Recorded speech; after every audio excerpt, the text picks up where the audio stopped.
சென்னை உட்பட 19 மாவட்டங்களில் காலை 10 மணி வரை மழை பெய்ய வாய்ப்பு உள்ளதாக வானிலை ஆய்வு மையம் தெரிவித்துள்ளது. அதன்படி செங்கல்பட்டு, காஞ்சிபுரம், விழுப்புரம், ராமநாதபுரம், கன்னியாகுமரி, நெல்லை, தூத்துக்குடி மாவட்டங்களில் மழை பெய்யக்கூடும் என்று தெரிவிக்கப்பட்டுள்ளது. மேலும் சென்னை, திருவள்ளூர், திருவண்ணாமலை, வேலூர், திருப்பத்தூர், கடலூர், நாகை, மயிலாடுதுறை, திருவாரூர், தஞ்சை, புதுக்கோட்டை, திண்டுக்கல் மாவட்டங்களிலும் மழை பெய்ய வாய்ப்பு உள்ளதாக வானிலை ஆய்வு மையம் கூறியுள்ளது.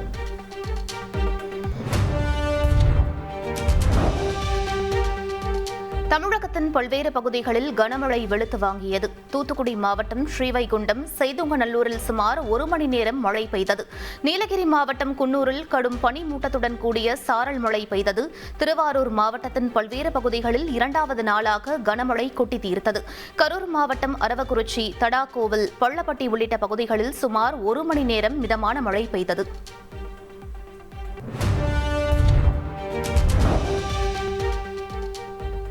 சென்னை மற்றும் புறநகர் பகுதிகளில் பல்வேறு இடங்களில் விட்டுவிட்டு மழை பெய்தது. கோயம்பேடு, வேளச்சேரி, பெருங்குடி, கிண்டி, ஆழ்வார்பேட்டை, தியாகராய நகர், நூங்கம்பாக்கம், ராயப்பேட்டை, அண்ணாநகர், கோட்டூர்புரம் உள்ளிட்ட இடங்களில் விட்டுவிட்டு கனமழை பெய்தது. இதேபோல செங்கல்பட்டு மாவட்டம் திருப்போரூர், முட்டுக்காடு, கோவளம், தாழம்பூர் உள்ளிட்ட பகுதிகளிலும் 1 மணி நேரத்திற்கும் மேலாக கனமழை வெளுத்து வாங்கியது.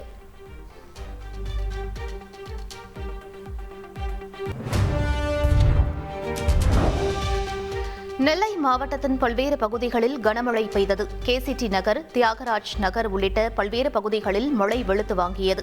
புறநகர் பகுதிகளான மூளைக்கரைப்பட்டி, ரெட்டியார்பட்டி உள்ளிட்ட பகுதிகளிலும் கனமழை கொட்டி தீர்த்தது. ஏர்வாடி சாலைகளில் மழைநீர் குளம் போல் தேங்கியதால் வாகன ஓட்டிகள் பெரும் சிரமத்திற்கு ஆளாகினர். இருப்பினும் நீர்நிலைகள் வேகமாக அதிகரித்து வருவதால் பொதுமக்கள், விவசாயிகள் மகிழ்ச்சியடைந்துள்ளனர்.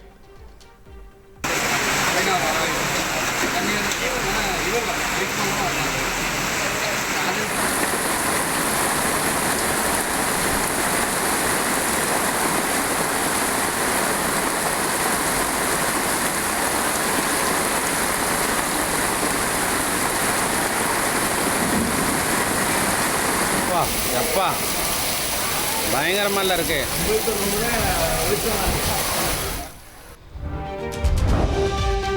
சென்னை கிண்டி அரசு மருத்துவமனை மருத்துவர் கத்தியால் குத்தப்பட்ட சம்பவம் பெரும் அதிர்வலைகளை ஏற்படுத்தியது. புற்றுநோய் சிகிச்சை பிரிவு மருத்துவர் பாலாஜியை பெருங்களத்தூரைச் சேர்ந்த விக்னேஷ் என்பவர் கத்தியால் குத்திவிட்டு தப்பிக்கும் போது ஊழியர்கள் பிடித்து போலீசில் ஒப்படைத்தனர். நெஞ்சில் படுகாயமடைந்த மருத்துவர் ஐசியூவில் அனுமதிக்கப்பட்ட நிலையில் தாய்க்கு முறையாக சிகிச்சை அளிக்காதது குறித்து கேட்டபோது கீழே தள்ளியதால் கத்தியால் குத்தியதாக இளைஞர் ஒப்புக்கொண்டார்.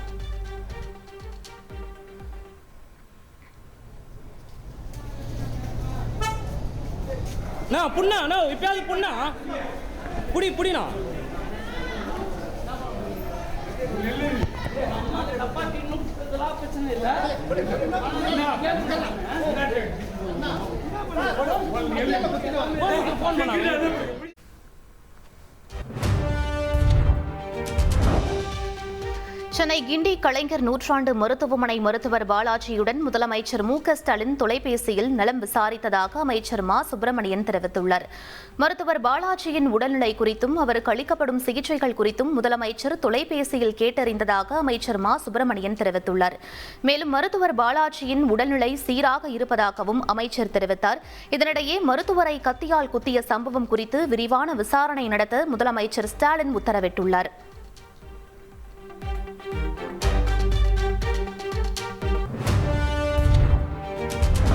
கத்திக்குத்தால் படுகாயமடைந்த மருத்துவர் பாலாஜியை வேறு மருத்துவமனைக்கு மாற்றும் திட்டமில்லை என அவருக்கு சிகிச்சை அளித்து வரும் மருத்துவர் தெரிவித்திருக்கிறார். மருத்துவர் பாலாஜி நலமுடன் உள்ளதாகவும் இன்று ஐசியூவிலிருந்து சிறப்பு வார்டுக்கு மாற்றப்படுவார் எனவும் தெரிவித்தார். மேலும் தாக்குதலுக்கு உள்ளான போது அதிக ரத்தப்போக்கு ஏற்பட்டதால் தேவையான ரத்தம் ஏற்றப்பட்டதாகவும் மருத்துவர் பாலாஜி இருதய நோயாளி என்பதால் கவனத்தில் கொண்டு தீவிரமாக கண்காணித்து வருவதாகவும் தெரிவித்துள்ளார்.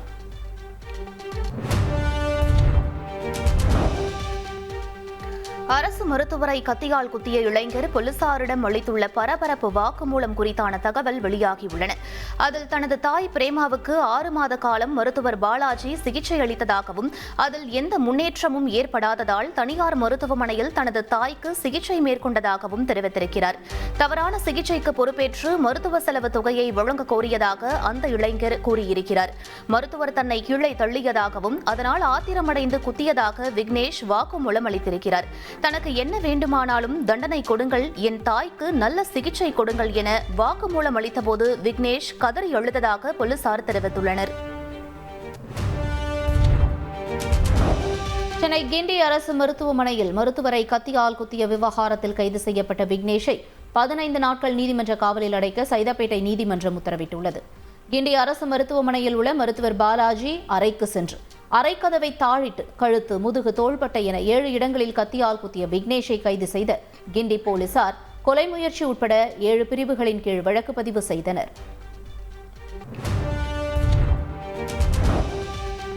மருத்துவர் மீதான கத்திக்குத்து சம்பவத்தை கண்டித்து நடைபெற்ற மருத்துவர்களின் போராட்டம் வாபஸ் பெறப்பட்டது.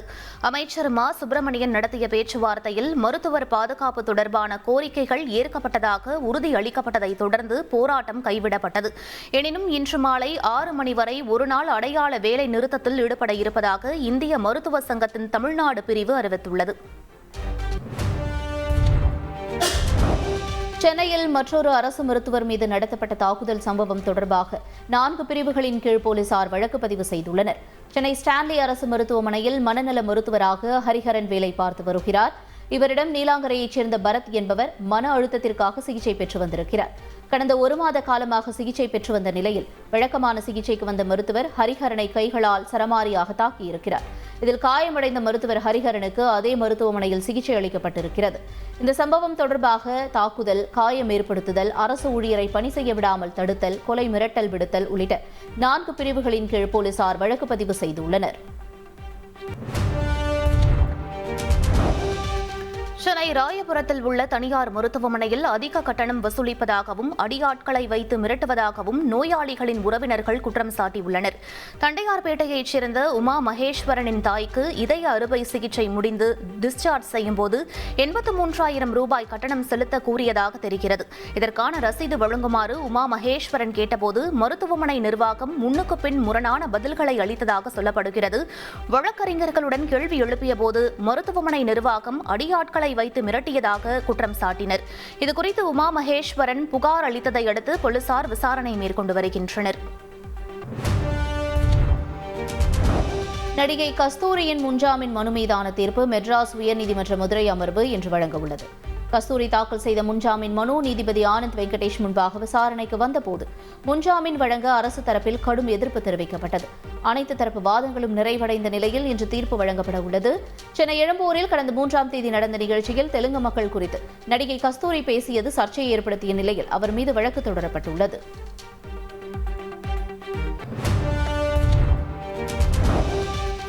கலைஞர் மகளிர் உரிமை தொகை தொடர்பாக வருவாய்த்துறை அமைச்சர் KKSSR ராமச்சந்திரன் விளக்கம் அளித்துள்ளார். சமூக வலைதள பக்கத்தில் விளக்கம் அளித்துள்ள அவர், குடும்ப அட்டை அடிப்படையில் விண்ணப்பித்துள்ள அனைவரின் விண்ணப்பங்களையும் பரிசீலித்து தகுதியுள்ளவர்களில் ஒருவர் கூட விடுபடாத அளவில் வழங்கிட வேண்டும் என்பதே திராவிட மாடல் அரசின் இலக்காகும் என்று குறிப்பிட்டுள்ளார். மேலும் முதலமைச்சர் ஸ்டாலினின் ஆலோசனைகளை பெற்று ரேஷன் கார்டு வைத்திருக்கும் தகுதியுள்ள அனைவருக்கும் கலைஞர் மகளிர் உரிமை தொகை வழங்கப்படும் என விருதுநகர் மாவட்ட நிகழ்ச்சியில் மக்களிடம் தாம் உறுதியளித்ததாகவும் அவர் கூறியுள்ளார். கூட்டணி என்பது தற்கொலைக்கு சமமானது என நாம் தமிழர் கட்சியின் தலைமை ஒருங்கிணைப்பாளர் சீமான் தெரிவித்துள்ளார். தென்காசி மாவட்டம் கடையநல்லூரில் செய்தியாளர்களிடம் பேசிய அவர், கூட்டணி வைத்தால் தான் வெற்றி என சொல்லுவது தவறு எனவும் தெரிவித்தார். இங்கு யாரோடு சேர்ந்து ஊழலை ஒழிப்பது, மதுவை ஒழிப்பது எனவும் சீமான் கேள்வி எழுப்பினார்.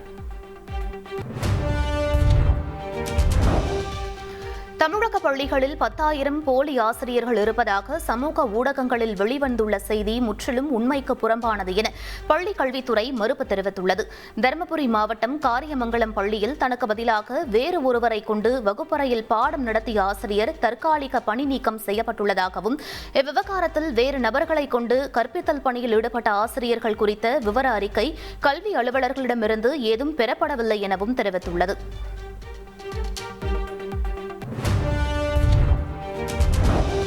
ஆசிரியர்களின் குற்ற பின்னணி குறித்து காவல்துறை மூலம் விசாரணை நடத்துவது தொடர்பாக விரைவில் உத்தரவு பிறப்பிக்கப்படும் என தமிழக அரசு தெரிவித்துள்ளது.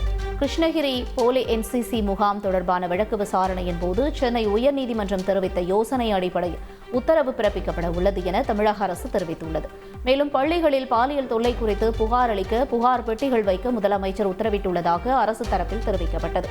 தொடர்ந்து வழக்கு தொடர்பாக மாவட்ட சட்டப்பணிகள் ஆணைக்குழு புதிய தலைவர் அறிக்கை அளிக்க உத்தரவிட்ட நீதிபதிகள் வழக்கை வரும் 20ஆம் தேதிக்கு ஒத்திவைத்தனர்.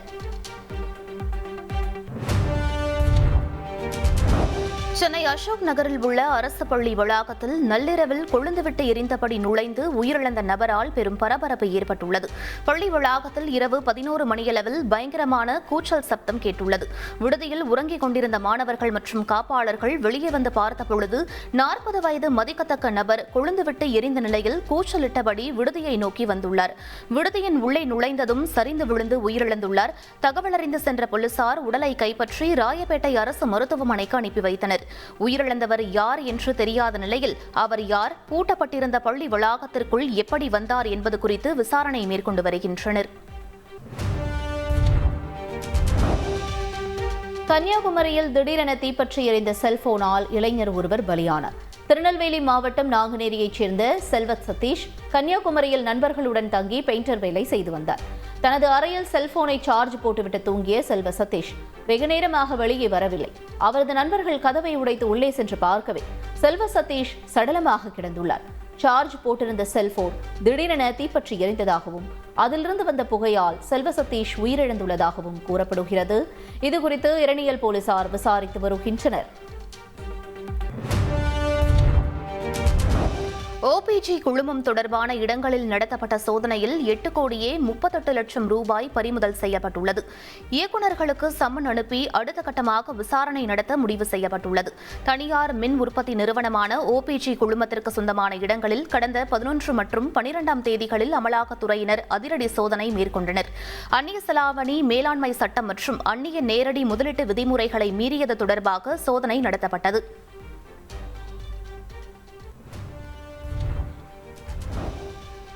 காவிரியில் பெறும் தண்ணீரை சிக்கனமாக உபயோகிக்க வேண்டும் என்று தமிழ்நாடு, கர்நாடகா உள்ளிட்ட மாநிலங்களுக்கு காவிரி நீர் ஒழுங்காற்றுக்குழு அறிவுறுத்தியுள்ளது. காவிரி நீர் ஒழுங்காற்றுக்குழுவின் 107வது கூட்டம் வினிக் குப்தா தலைமையில் காணொலியில் நடைபெற்றது.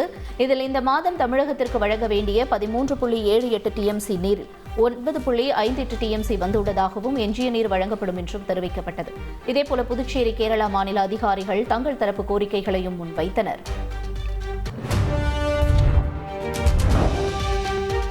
பீகாரில் ஒரு நிகழ்வில் பிரதமர் நரேந்திர மோடியின் காலில் விழுந்து வணங்க பீகார் முதலமைச்சர் நிதிஷ்குமார் முயற்சித்தார். நிதிஷ்குமாரின் இந்த செயலை கண்டு கூட்டத்தில் இருந்தவர்கள் ஆச்சரியமடைந்தனர். பொது நிகழ்ச்சி ஒன்றில் பிரதமர் மோடியின் காலில் நிதிஷ்குமார் விழுவது இது 3வது முறையாகும். இதன் மூலம் பிரதமர் மோடி மற்றும் நிதிஷ்குமார் இடையிலான பிணைப்பு வலுவடைந்து வருவதாக பாஜகவினர் கருத்து தெரிவிக்கின்றனர்.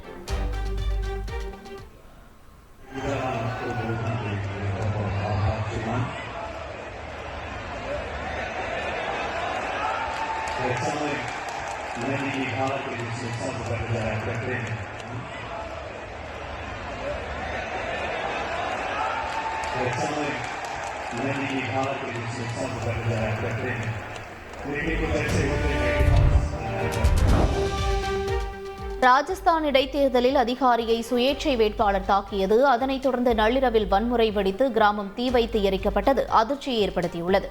டியோலி யூனியரா சட்டமன்ற தொகுதியில் காங்கிரஸில் சீட் வழங்காததால் சுயேட்சையாக போட்டியிட்டார் நரேஷ் மீனா. இந்நிலையில் டியோலி யூனியரா தொகுதியில் நேற்று இடைத்தேர்தல் நடைபெற்றது. அப்போது சம்ரவாடா கிராமத்தில் பணியில் இருந்த அமித் சௌத்ரி என்ற அதிகாரியை சுயேட்சை வேட்பாளர் நரேஷ் மீனா சரமாரியாக அறைந்தது அதிர்ச்சி ஏற்படுத்தியது. இதனையடுத்து வாக்குப்பதிவு மையத்திலிருந்து வேட்பாளர் வெளியேற்றப்பட்டார்.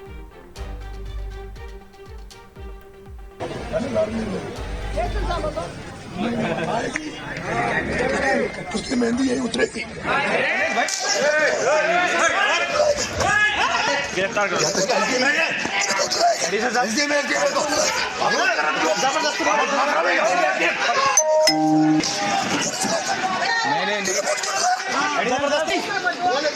भाई साहब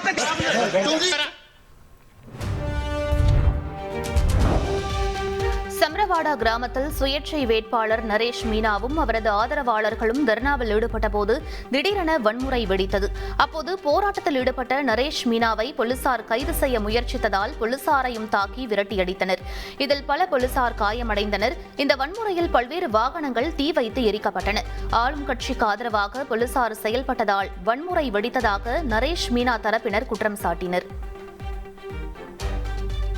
आरोपी को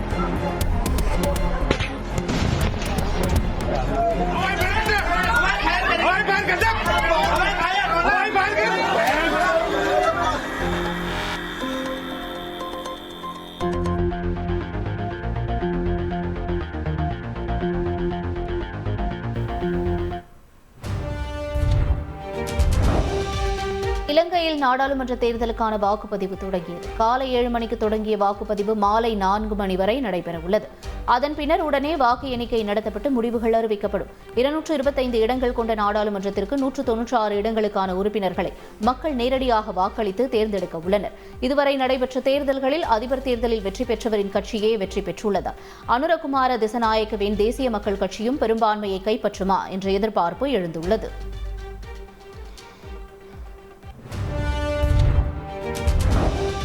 அமெரிக்க அதிபர் ஜோ பைடனுடன் அதிபர் தேர்தலில் வெற்றி பெற்ற டொனால்டு ட்ரம்ப் சந்தித்தார். தேர்தலில் வெற்றி பெற்ற பிறகு முதன்முறையாக வெள்ளை மாளிகைக்கு சென்ற ட்ரம்பை வெல்கம் பேக் என்று அதிபர் பைடன் வரவேற்றார். தேர்தலில் வெற்றி பெற்ற ட்ரம்புக்கு வாழ்த்து தெரிவித்த அதிபர் ஜோ பைடன் விருந்து வைத்து கௌரவித்தார். பின்னர் ஓவல் அலுவலகத்தில் இருவரும் அதிகார பரிமாற்றம் குறித்து கலந்துரையாடினர். ஜனவரியில் அமைதியான முறையில் அதிகார மாற்றம் நடக்க ஜோ பைடனும் டொனால்டு ட்ரம்பும் உறுதியளித்தனர். மூன்றாவது T20 கிரிக்கெட் போட்டியில் தென்னாப்பிரிக்காவை 11 ரன்கள் வித்தியாசத்தில் வீழ்த்தி இந்தியா வெற்றி பெற்றது. செஞ்சுரியனில் நடந்த மூன்றாவது T20 போட்டியில் முதலில் விளையாடிய இந்திய அணி 20 ஓவர்களில் 6 விக்கெட்டுகள் இழப்பிற்கு 219 ரன்கள் குவித்தது. 220 ரன்கள் இலக்கை துரத்திய தென்னாப்பிரிக்கா 20 ஓவர்களில் 7 விக்கெட்டுகள் இழப்பிற்கு 208 ரன்கள் சேர்த்து தோல்வியை தழுவியது. இதன் மூலம் 4 போட்டிகள் கொண்ட தொடரில் இந்தியா 2-1 என்ற கணக்கில் முன்னிலை பெற்றுள்ளது.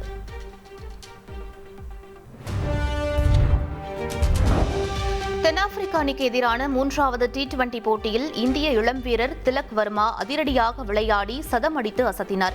இந்த தொடரின் முதல் போட்டியில் சதமடித்து அசத்திய சஞ்சு சாம்சன் அடுத்தடுத்து 2 போட்டிகளில் டக் அவுட் ஆகி ஏமாற்றம் அளித்தார். இதோடு நேற்றைய போட்டியில் மைதானத்திற்குள் ஈசல்கள் படையெடுத்ததால் இந்திய வீரர்கள் சிரமமடைந்த நிலையில் போட்டியும் தற்காலிகமாக நிறுத்தப்பட்டது.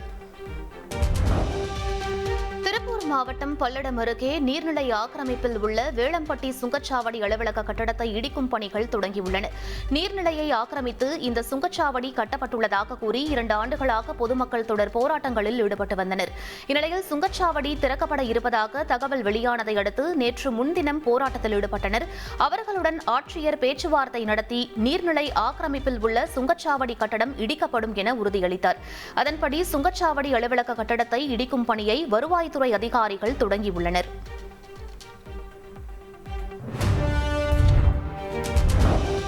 சூரியனார்கோவில் ஆதீனம் இல்லற வாழ்க்கையை தொடர வேண்டுமென்றால் மடத்தை விட்டு வெளியேற வேண்டும் என்று திருவடிக்குடில் சுவாமிகள் வலியுறுத்தியுள்ளார்.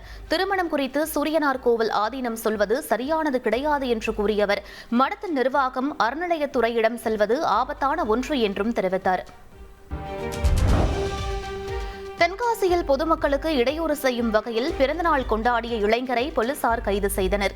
கிருஷ்ணன் என்ற இளைஞர் தென்காசி புதிய பேருந்து நிலையம் பகுதியில் தனது பிறந்தநாளை அளப்பறையுடன் கொண்டாடியுள்ளார். மேளதாளம், ஆளுயர மாலை என சொகுசு காரின் முன்பு கேக்கை வைத்து வெட்டியுள்ளார். இதனால் அப்பகுதியில் போக்குவரத்து பாதித்ததுடன் பொதுமக்கள் பெரும் சிரமத்திற்கு ஆளாகியுள்ளனர். இதனிடையே அங்கு வந்த தென்காசி காவல் ஆய்வாளர் தலைமையிலான போலீசார் இளைஞரை அதிரடியாக கைது செய்து அழைத்து சென்றதால் பரபரப்பு ஏற்பட்டது.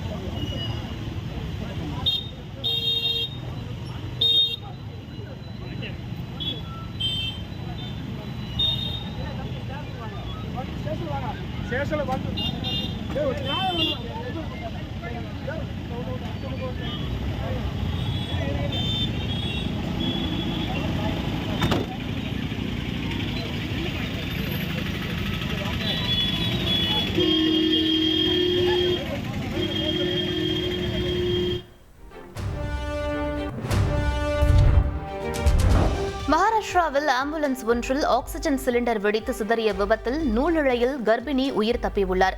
ஜல்கான் மாவட்டம் தாடாவாடி பகுதியில் கர்ப்பிணி ஒருவரை அவரது குடும்பத்தார் ஆம்புலன்ஸில் அழைத்து சென்றனர். தேசிய நெடுஞ்சாலையில் உள்ள மேம்பாலத்தில் சென்று கொண்டிருந்த போது திடீரென ஆம்புலன்ஸ் என்ஜினிலிருந்து புகை வந்து தீப்பிடித்திருக்கிறது.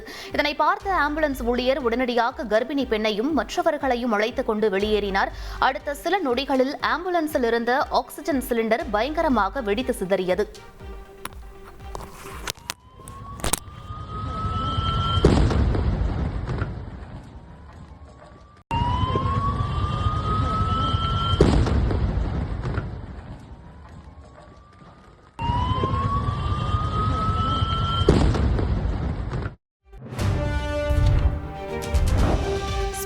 மீண்டும் ஏற்பட்டுள்ள புயல் மற்றும் வெள்ளத்தால் பொதுமக்கள் செய்வதறியாது தவித்து வருகின்றனர். வலன்சியா நகரில் 2 வாரங்களுக்கு முன்பு பெய்த கனமழை மற்றும் வெள்ளத்தால் 200க்கும் மேற்பட்டோர் உயிரிழந்தனர். இந்நிலையில் தற்போது மீண்டும் புயலால் கனமழை பெய்து வருகிறது. தரகோனா மற்றும் மலாக்கா மாகாணங்களில் உள்ள ஆறுகளில் சேரும் சகதியுடன் வெள்ளப்பெருக்கு ஏற்பட்டுள்ளது. ஏராளமான வாகனங்கள் வெள்ளத்தில் அடித்துச் செல்லப்பட்டு மீண்டும் குப்பை மேடாக குவிந்து கிடக்கின்றன. இன்றும் ரெட் அலர்ட் விடுக்கப்பட்டுள்ளதால் பொதுமக்கள் செய்வதறியாது தவித்து வருகின்றனர்.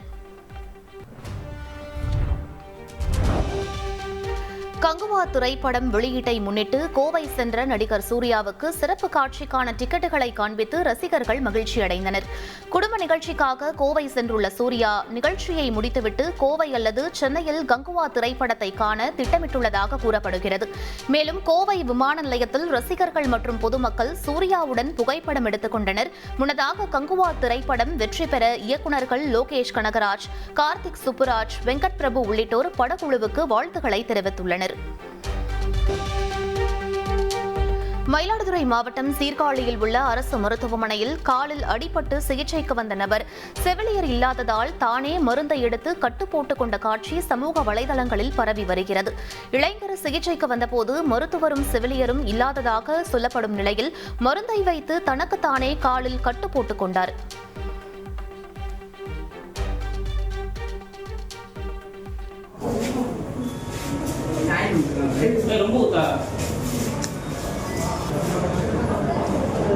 சீர்காழி அரசு மருத்துவமனையில் காலில் அடிபட்ட நிலையில் ட்ரெஸ்ஸிங் பண்ண ஆள் இல்லாமல் அவங்கவுங்களே பேஷண்ட்டே ட்ரெஸ்ஸிங் பண்ணிட்டு போகிற அவ்வளோ நிலை. சேலத்தில் சாம்பிராணி புகை போட்டு வீட்டில் பேய் இருப்பதாக கூறி வாலிபரிடம் நகை திருடி சென்ற மர்ம நபர்களை போலீசார் தேடி வருகின்றனர்.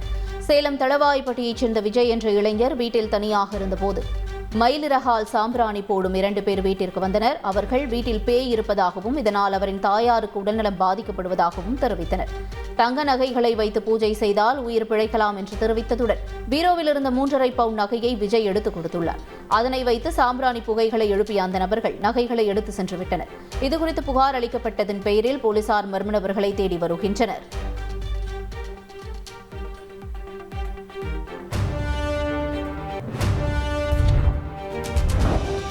ராணுவ உடையில் வந்து மனைவிக்கு இன்ப அதிர்ச்சி கொடுத்த வீடியோவை நடிகர் சிவகார்த்திகேயன் இன்ஸ்டாகிராமில் பகிர்ந்தது வைரலாகி வருகிறது. மாவட்டம் ராஜபாளையம் அருகே உள்ள முகவூர் முத்துசாமிபுரத்தைச் சேர்ந்த அருண்குமார் என்பவர் கின்னஸ் சாதனை படைத்துள்ளார்.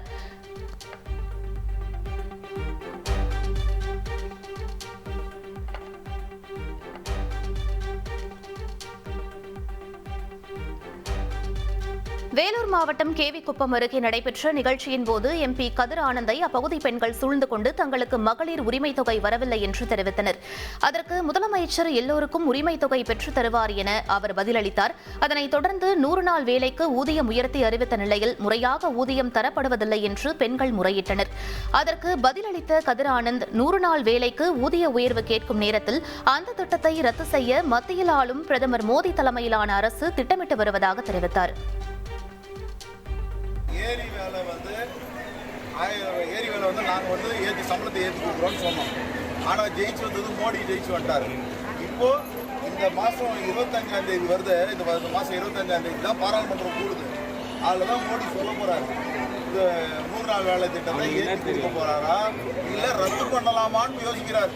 நீ சம்பளத்தை ஏற்றத்துக்கும் வேலைக்கு கேட்குற திட்டமே நம்ம மோடியை காலி பண்ணலான்னு இருக்கிறாரு. என்ன ஏதுன்றது இந்த 25ஆம் தேதி பாராளுமன்ற கூட்டத்தோட தான் தெரியும். அது பலதவத்து வேண்டிக்கும். இவ்வளோ நாள் நீ மனு கொடுத்தாலும் கவலைப்படாது. அவர் எல்லாரும் யாரெல்லாம் மனு கொடுத்தாங்களோ எல்லாருக்கும் கொடுக்கணும்னு ஆசைப்படுறாரு. அப்படிங்களா டைம் ஆகும். தமிழ்நாடு கூட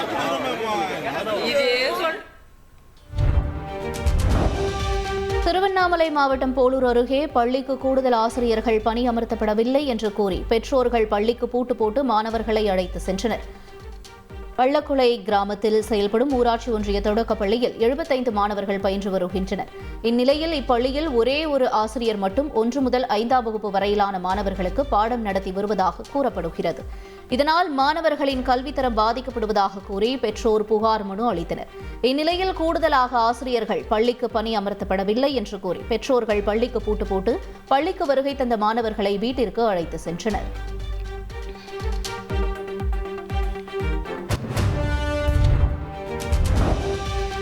காரைக்காலில் காதலித்துவிட்டு திருமணம் செய்ய மறுத்த இளைஞரை போலீசில் புகார் அளித்து பெண் ஒருவர் திருமணம் செய்துள்ளார். மஸ்தான்பள்ளி பகுதியைச் சேர்ந்த மகாலட்சுமி என்பவரும் அதே பகுதியைச் சேர்ந்த வெங்கடேஷ் பாலாஜி என்பவரும் 8 ஆண்டுகளாக காதலித்து வந்துள்ளனர். மகாலட்சுமிக்கு 18 வயது நிரம்பியதும் திருமணம் செய்து வைக்கலாம் என 2 குடும்பத்தாரும் ஒப்பந்தம் போட்டுள்ளனர். இந்நிலையில் திருமணம் செய்ய வெங்கடேஷ் பாலாஜி மறுப்பு தெரிவித்ததால் மகளிர் காவல் நிலையத்தில் வழக்கறிஞருடன் சென்று மகாலட்சுமி புகார் அளித்தார். போலீசார் விசாரித்தபோது முதலில் திருமணம் செய்ய மறுப்பு தெரிவித்த வெங்கடேஷ் பின்னர் கால அவகாசம் கேட்டுள்ளார். ஆனால் உடனே திருமணம் செய்ய வேண்டும் என மகாலட்சுமி கூறியதால் அருகில் உள்ள கோவிலுக்கு அவரது குடும்பத்தினர் அழைத்து சென்று திருமணம் செய்து வைத்தனர்.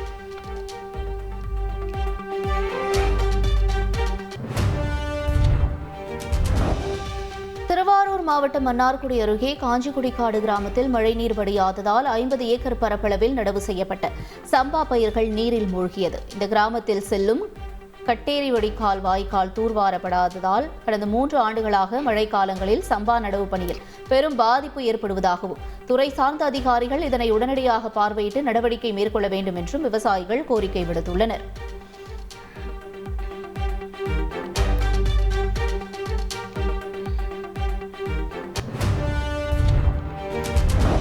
வெளிநாட்டு சுற்றுலா பயணி ஒருவர் சாக்கடை கால்வாயில் தவறி விழுந்த சம்பவம் வெட்கக்கேடானது என்று கேரள உயர்நீதிமன்றம் தெரிவித்துள்ளது.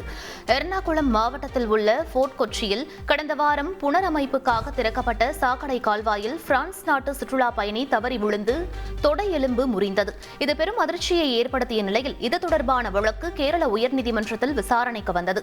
அப்போது கேரள சுற்றுலா மற்றும் கொச்சியை பற்றி வெளி உலகம் என்ன நினைக்கும் என்றும் மக்கள் நடமாடக்கூட அஞ்சும் இடத்தில் சுற்றுலா எப்படி வளரும் என்றும் நீதிபதி கேள்வி எழுப்பினார்.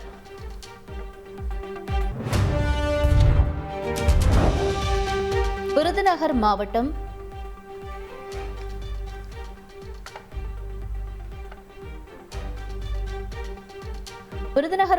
ராஜபாளையம் அருகே உள்ள முகவூர் முத்துசாமிபுரத்தைச் சேர்ந்த அருண்குமார் என்பவர் என்ன சாதனை படைத்துள்ளார்.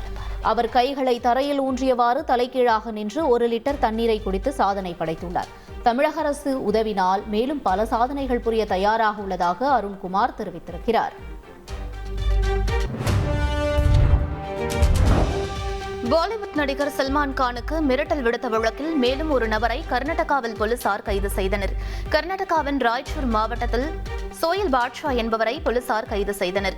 நடிகர் சல்மான் கான் வன விலங்குகளை வேட்டையாடிய வழக்கில் பிஷ்னோய் சமூகத்தினரின் கோவிலுக்கு சென்று மன்னிப்பு கேட்க வேண்டும் அல்லது 5 கோடி பணம் கொடுக்க வேண்டும் என்று மிரட்டல் விடுக்கப்பட்டது குறிப்பிடத்தக்கது.